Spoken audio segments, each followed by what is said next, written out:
सड़ी गली व्यवस्था के खिलाफ एक खोजी पत्रकार की सत्ता से बगावत देखना चाहते हैं तो हमारे चैनल को लाइक, सब्सक्राइब और शेयर करना न भूलें।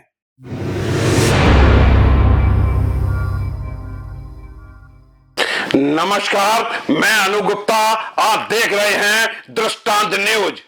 आज मैं एक ऐसी घटना से रूबरू कराने जा रहा हूं जिस घटना में दर्द, लाचारी, बेबसी और एक ऐसी झकझोर देने वाली घटना जिसने पूरे घर को छितर बितर कर दिया है। ये घटना किसी और के द्वारा घटित नहीं की गई है, जिस पर हमारा समाज, हमारा प्रदेश समूचा विश्वास करता है खाकी पर। खाकी ने खाकी के खिलाफ ही एक ऐसा षड्यंत्र से डाला जिसमें बर्रा थाने के एक सिपाही दयाशंकर वर्मा का पूरा घर, पूरा जीवन बर्बाद हो गया। मैं इस पूरी घटना को, इस पूरे विवरण को प्रदेश के एक वरिष्ठ सामाजिक कार्यकर्ता नेमित प्रताप सिंह के द्वारा बतवाना चाहेंगे, क्योंकि वो इस घटना के पल पल संघर्ष से जुड़े हुए हैं। आइए नेमित प्रताप सिंह, इस घटना को आप विवरण से बताइए, बिंदुवार बताइए, और उसके बाद जो पीड़ित हैं, जिनको जेल भी भेजा गया, जेल में रह के आए निर्दोष होते हुए, खाकी में इंस्पेक्टर से लेके सारे लोग शामिल थे, जिनकी कारण इनको दयाशंकर वर्मा को जेल भी जाना पड़ा। नेमित प्रताप सिंह से जानते हैं कि पूरी घटना क्या है। अभी जो हमारा ये लोकतंत्र है, इसकी जो आत्मा है वो विधि के समक्ष समता, लेकिन व्यवहार में अगर देखा जाए तो कहानी बिल्कुल विपरीत है। और आजादी के लगभग 75 वर्ष से ज्यादा बीत जाने के बावजूद न्याय आम आदमी तक नहीं पहुंचा है। आम आदमी तो छोड़ दीजिए, जो सरकारी सेवा में हैं वह भी कदाचित अन्याय के शिकार हो जाते हैं। कुछ ऐसी ही एक कहानी है कानपुर नगर के सिपाही रहे दयाशंकर वर्मा की, जो मूल रूप से उरई जिले के हैं। और जब यह सिलसिला शुरू होता है, साल था 2014, अगस्त का महीना, थाना बर्रा, पुलिस चौकी गुजैनी, जहां पर वो कार्यरत थे। और उस समय कानपुर शहर में एक घटना घटती है। एक ज्वेलर्स है, वहां लूट होती है, और उस लूट का मामला जब मीडिया में आता है तो उसके खुलासे के लिए, उसके पर्दाफाश के लिए वहां के तत्कालीन आईजी आशुतोष पांडे, प्रभारी निरीक्षक बर्रा संजय मिश्रा को निर्देशित करते हैं कि किसी कीमत पर यदि इसका खुलासा नहीं हुआ तो मैं सबको यहां से हटा दूंगा।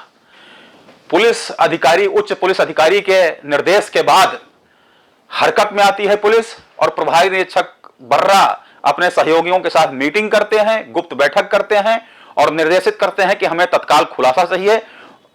पुलिस अपने वरिष्ठ अफसर का निर्देश पाकर जब पुलिस सक्रिय होती है तो उनके दिमाग में पर्दाफाश किया जाए खुलासा का, इससे ज्यादा है कि कैसे अपना बचाव किया जाए, इस पर उनका दिमाग चलता है। परिणाम सामने आता है, और वो जो है, जो जिन लोगों की टीम गठित की जाती है उनमें से वीरेंद्र प्रताप सिंह और आदि, जिसमें दयाशंकर वर्मा भी शामिल थे, ये लोग जाते हैं। फिर वीरेंद्र प्रताप सिंह और शीतला प्रसाद मिश्रा, दो लोगों को, युवकों को लाते हैं, गुजैनी पुलिस चौकी पर बैठाते हैं।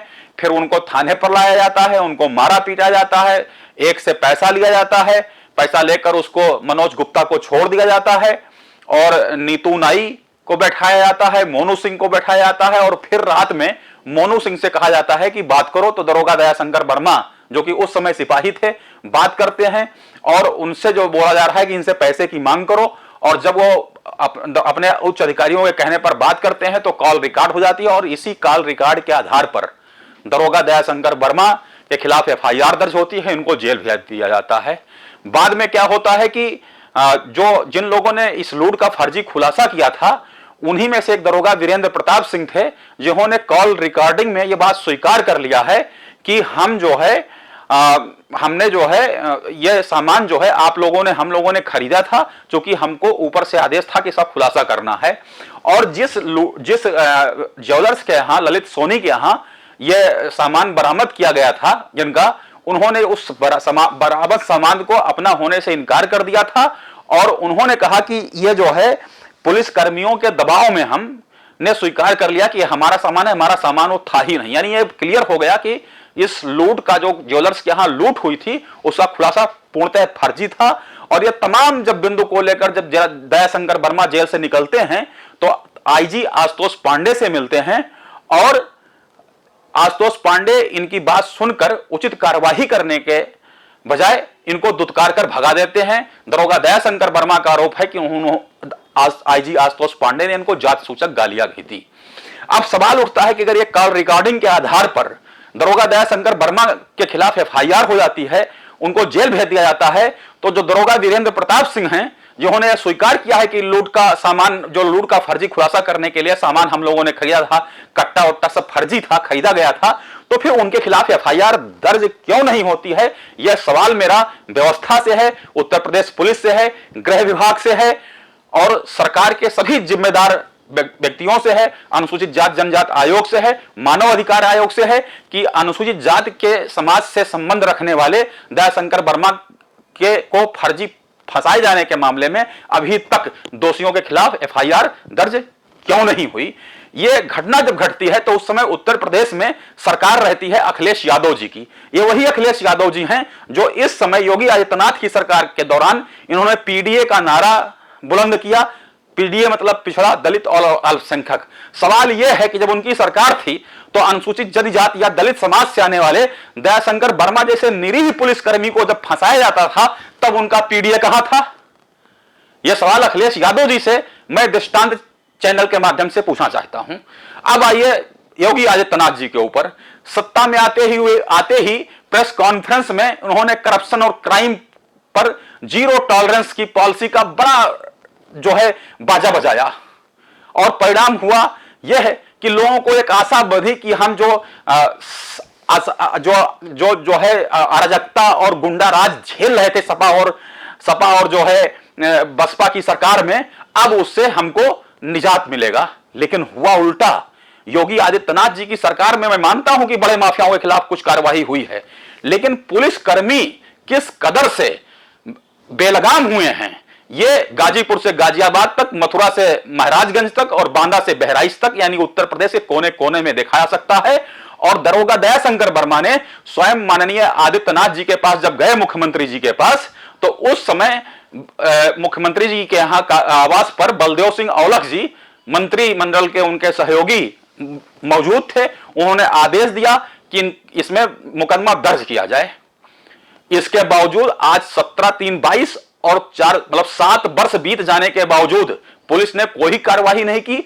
और मैंने इसमें आईजीआरएस के तहत जब इस पर जो है शिकायत दर्ज की तो वहां पर एक रिपोर्ट बनाकर आ गई कि हमें उच्च अधिकारियों का कोई आदेश नहीं मिला है। सवाल इस बात का है कि मुख्यमंत्री कार्यालय से, उनके आवास से जो ये आरोपी पुलिसकर्मियों के खिलाफ जिन्होंने दरोगा दयाशंकर वर्मा को फर्जी फंसाने के बाद उनको जेल भिजवाया, दंडात्मक कार्रवाई की, जिनसे उनको तमाम अब सेवानिवृत्त होने के बावजूद तमाम तरह के लाभ नहीं मिल रहे हैं, तो उनको न्याय दिलाने के लिए जब आदेश हो गया मुख्यमंत्री कार्यालय से, तो अब उसका अनुपालन करने की जिम्मेदारी किसको है?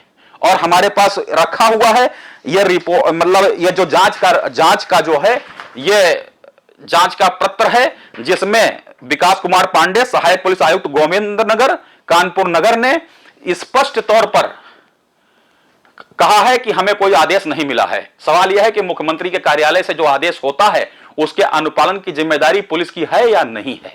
यह सवाल हमारा उत्तर प्रदेश के मुख्यमंत्री योगी आदित्यनाथ से है, जो भ्रष्टाचार और अपराध पर जीरो टॉलरेंस पॉलिसी के बात करते हैं। कानपुर पुलिस के दमन का शिकार बने दयाशंकर वर्मा, जब यह घटना घटित हुई थी उस समय सिपाही के पद पर थे। इनको जेल में डाला गया, षड्यंत्र के तहत डाला गया। आज तक ये दर दर भटक रहे हैं।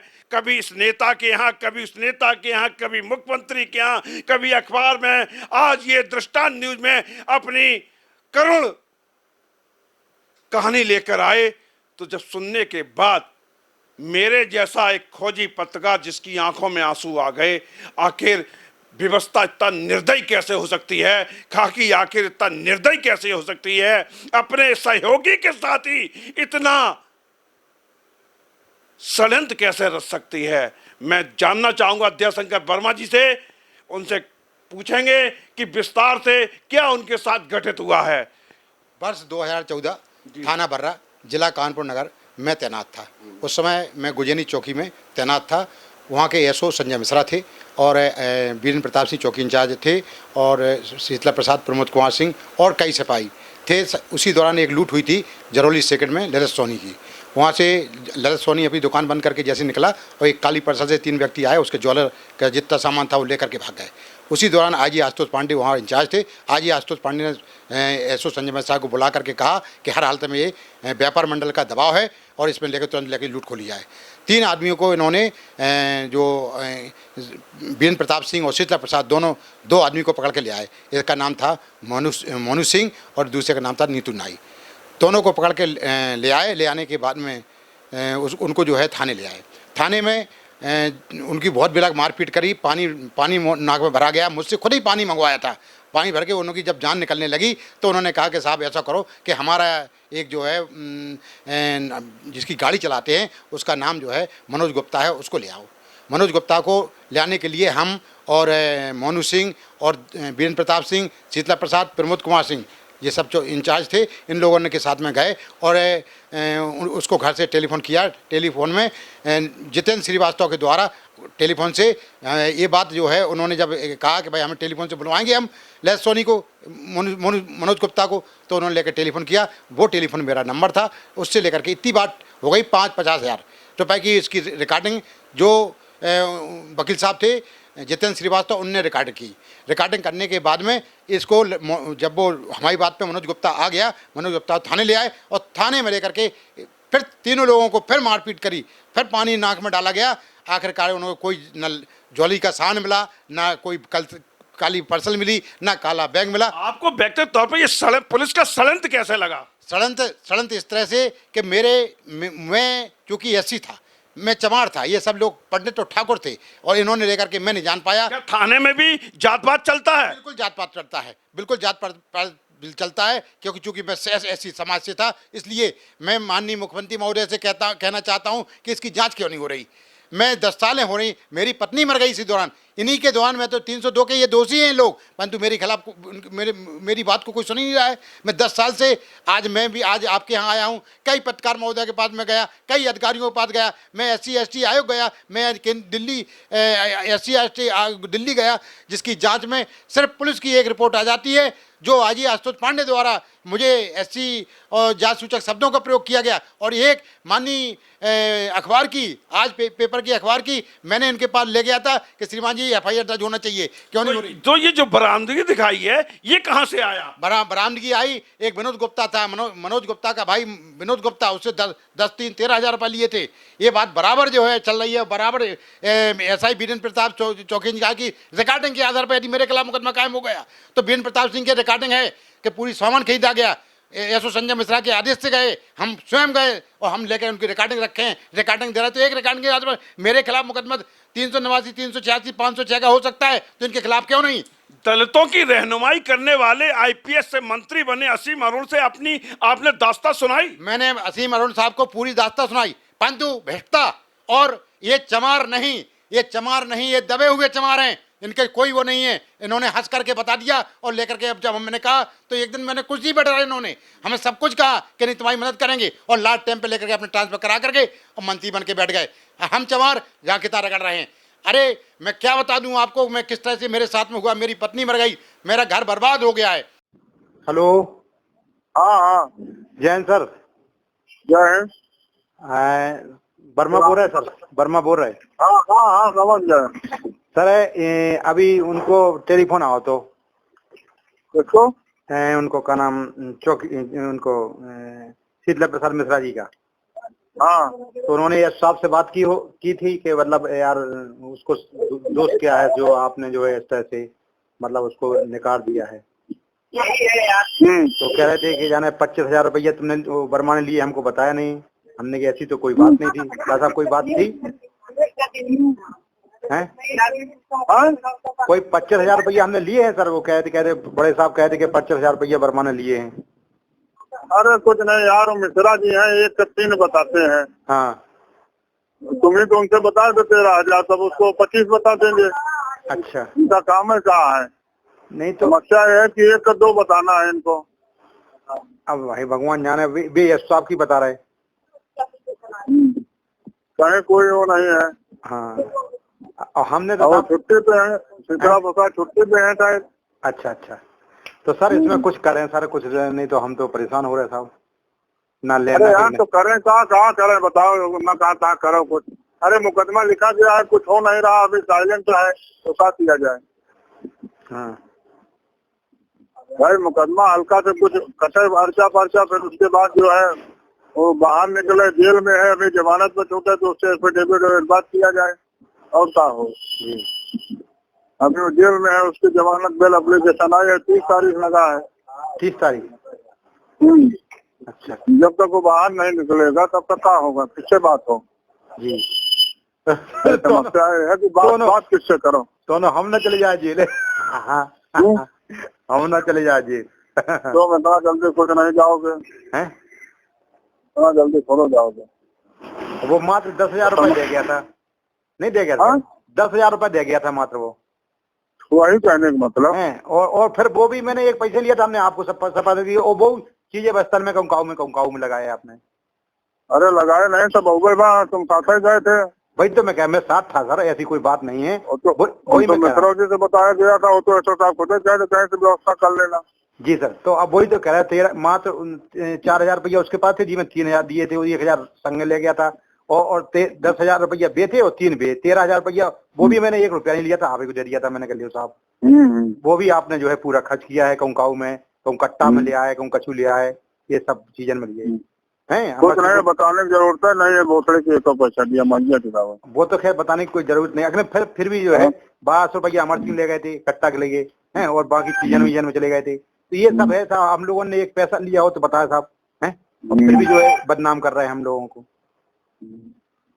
ऐसे है ना, 3 मतलब 13 में बताते रहते हैं, कोई वेलफेयर तो कर नहीं सकते। एक पैसा साहब आप साहब हमारे मतलब वो रहे कि एक पैसा हमसे मतलब हो गए हैं, जबरदस्ती लेकर के फिर शीतला प्रसाद और गुमराह कर रहे हैं। कुछ नहीं हो, कहीं नहीं बात किए, एक बार कुछ नहीं किए। जी सर, फर्जी बता रहे हैं, ठीक है, ठीक, और उसमें अभी कुछ हो भी नहीं सकता है। जी सर, समझ गए जी, उसको पहले बेल पे आ जाने तो फिर देखा जाएगा। ठीक सर। अभी उसमें किसी का कुछ नहीं लगेगा भाई, जब वो बेल पे आएगा तभी तो कुछ कार्रवाई होगी। उनने टेलीफोन करके अब हमें बताया अभी हाल, तो हमने कहा हम साहब से बात करते हैं, शीतला प्रसाद मिश्रा जी ने। तो उनके पास नंबर तुम्हारा कहाँ पहुँच गया? नंबर है सर उनके पास में। हाँ वो नंबर से हुई थी बात, वाले वो जो पहले वाला है, जो पहले वाला खोला था ना मैंने, तो उसे हाल कल तुरंत उनका आ गया। अच्छा हाँ सब ठीक आदमी नहीं है। जी सर, समझ गए। जी सर, वही हमने उनको पूरी बात बताई कि साहब ऐसी ऐसी बात है, आपको भी जानकारी है कि 13,000 रुपए कुल में थे, 1,000 रुपया उसको दे दिए थोड़ा लगा कि सब कहाँ से आया था, उनसे मतलब थोड़ा है, उनको उसमें हिस्सा नहीं मिला इसलिए उनकी गांड फटी है। वही तो कह रहे हैं, सामान कहाँ से आया उनसे कोई मतलब नहीं है, जैसे भोसड़ी फेरी में मिला हो। वही तो हम कह रहे हैं कि 5700 की वो आई थी चोड़ियाँ आई थी और 1,200 रुपए जो वहाँ चले गए थे। बच्चे कितने थे आपके पास? उतने बच्चे जितने बच्चे हुए वही 6-7 हजार रुपये बच्चे थे तो आपने बस। ठीक है सर, देख लो सर, हमारा कुछ देख लो सर। चलो ठीक है, उसमें अभी कुछ नहीं, अभी आराम से पड़े रहो जहाँ हो। ठीक है, ठीक सर। अब उसको बाहर निकलने तो फिर अगला कुछ कार्रवाई चालू किया जाए। ठीक सर, ठीक सर, हम तो आपके साथ हैं। जब तक वो बाहर नहीं निकलता तब तक कुछ नहीं हो पाएगा। ठीक सर, ठीक है, ठीक है। तब बड़े हाई कोर्ट से ले लो स्टे फिस्टे। देखो साहब लगे तो हैं, स्टे मिल जावे तो ठीक है, ना मिले स्टे तो फिर क्या होगा? तो देखा जाएगा वो बाहर निकलेगा तो। जी सर, भाई जब तक वो बाहर नहीं निकलता तो बातें कैसे किया जाए?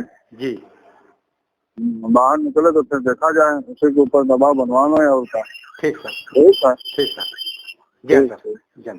और ये एक लाचारी, बेबसी, एक दलित सिपाही से आरक्षी बने उनकी है।